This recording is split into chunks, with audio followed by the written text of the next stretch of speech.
Yeah, come here.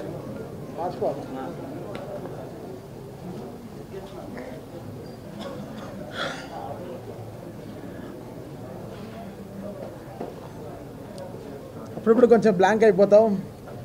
Cinema ముందు కాన్ఫిడెంట్గా ఉంటాం, సక్సెస్ వచ్చిన తర్వాత భయం వచ్చేస్తుంది లైఫ్లో. అది ఒక సక్సెస్ అనేది ఒక చాలా సెన్సిటివ్ థింగ్. అది చాలా చాలా పేరు అన్నీ తెస్తుంది, కానీ ఎక్కడో భయం.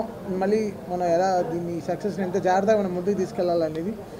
అది ఓజీ అనేది it's been own by people own చేసేసుకున్న సినిమా. సో అది ఇంక మా చేతులు దాటి వెళ్ళిపోయాయి. అంటే ఓన్ మెర్సెండైజ్ చేసుకోవడం, బండనస్ చేసుకోవడం, టీ షర్ట్స్ అవి ఇవి ఓజీలో నంబర్ ప్లేట్స్ పెట్టుకోవడం. సో అందరూ లైక్ ఓన్ చేసేసుకున్నారు సినిమాని.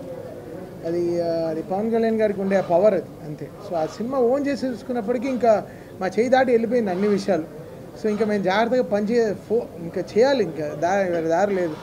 సో ఎక్కడ మిస్ కొట్టలేం, ఇటు అటు వెళ్ళలేం. జాగ్రత్తగా ఎలా సినిమా ఏం జనాలకి ఏం కావాలో ఎలా వాళ్ళు ఫస్ట్ డే ఫస్ట్ షో ఎలా ఎక్స్పెక్ట్ చేస్తారో అలా కూర్చొని చేయాలి.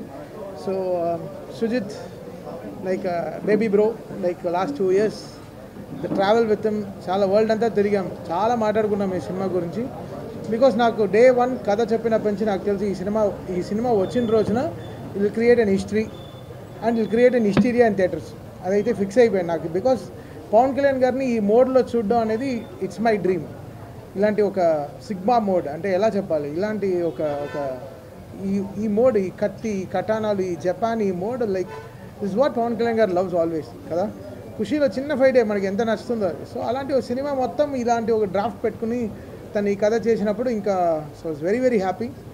And first of all many thanks to Trivikram sir. He made it possible. అది నాకు కానీ, సుజిత్ కానీ, ఈరోజు ఈ ప్రాజెక్ట్ కానీ, ఈరోజు ఈ ప్రాజెక్ట్ టేక్ ఆఫ్ అవ్వడం కానీ, everything because of Trivikram sir. He made it possible for us. ఆయన లేకపోతే ఈ ప్రాజెక్ట్ ఐ డోంట్ నో ఎలా స్టార్ట్ అయి ఉంటుందో ఏంటో తెలియదు. బికాస్ వెరీ క్రిటికల్ సిచ్యువేషన్లో ఈ ప్రాజెక్ట్ స్టార్ట్ అయింది చాలా. But man behind this is Trivikram sir. I really respect him.